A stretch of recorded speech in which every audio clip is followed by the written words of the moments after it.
You will not find a bigger unforced error than the stunt Trump pulled today. He took the Truth Social writing, "Today I have implemented a 25% tariff on imports from Mexico and Canada, 10% on Canadian energy, and a 10% additional tariff on China. This was done through the International Emergency Economic Powers Act, IEEPA, because of the major threat of illegal aliens and deadly drugs killing our citizens, including fentanyl. We need to protect Americans, and it is my duty as president to ensure the safety of all. I made a promise on my campaign to stop the flood of illegal aliens and drugs from pouring across our borders, and Americans overwhelmingly voted in favor of it." Let's be crystal clear here. Your costs are about to go up. There is no way around this. Tariffs imposed on other countries are in actuality paid by importing American companies. And a company isn't just going to absorb a 25% tax. Some don't even have profit margins that wide. They're going to pass those costs onto the consumers. That means us. We are the consumer. That is how tariffs work. We can't take money straight from Canada. We don't have access to their treasury. We can only tax goods that are coming into the country from Canada. And if they're coming in, that means those goods are more expensive for the companies bringing those goods in, meaning American companies with American consumers. I don't know how many more times we can repeat this, but given the fact that Donald Trump is doing it anyway, it's clearly not enough. According to the Nonpartisan Tax Foundation, the consequence of today's imposition of tariffs will be an increase in taxes by $1.2 trillion over the next decade, a reduction in GDP by 0.4%, a deduction in employment by 344,000 jobs, and finally, it'll result in an average tax increase of $830 per U.S. household just this year. Think about that. Donald Trump swept into office amid promises that he would lower costs. In fact, he went so far as to acknowledge that that is why he won the 2024 election.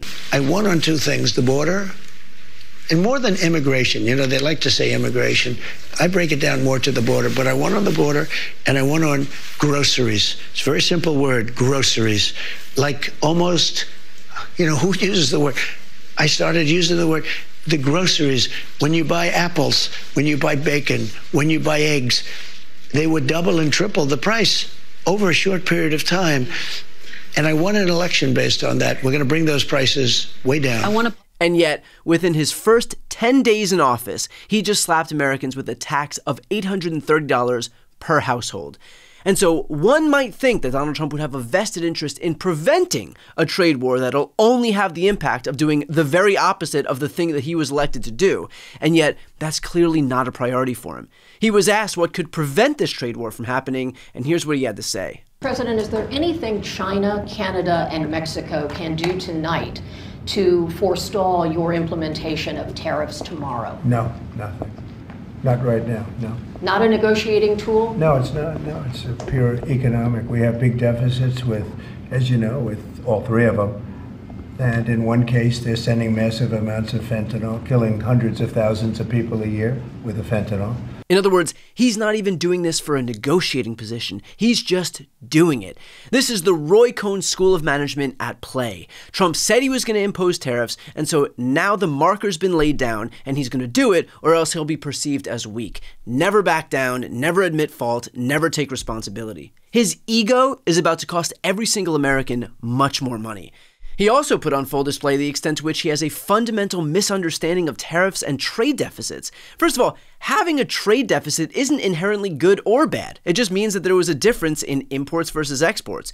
U.S. goods and services trade with Canada totaled an estimated $908 billion in 2022. Exports were $427 billion, imports were $481 billion. The U.S. goods and services trade deficit with Canada was $53 billion in 2022. Again, that's not good or bad. We're certainly not suffering, as Trump puts it. It just means that we import a bit more than we export. We need more of what they're selling than they need of what we're selling, which isn't crazy. Our population is almost 10 times the size of Canada's, which only has about 40 million citizens.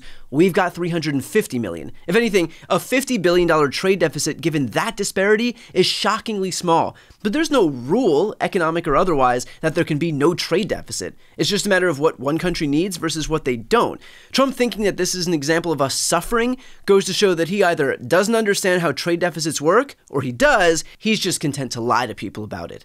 And by the way, when I say that every American will be impacted, this is why. Look at the top U.S. imports from Canada. Crude oil, vehicles, machinery, plastics, wood, iron, steel. We also import breads, meats, gold. That means gas prices, energy prices, food prices, car prices, and jewelry prices are all going to rise. From Mexico, we import vehicles, parts, computers, crude oil, and fruits and vegetables. That means gas prices, energy prices, computer, electronics, and food prices are going to rise.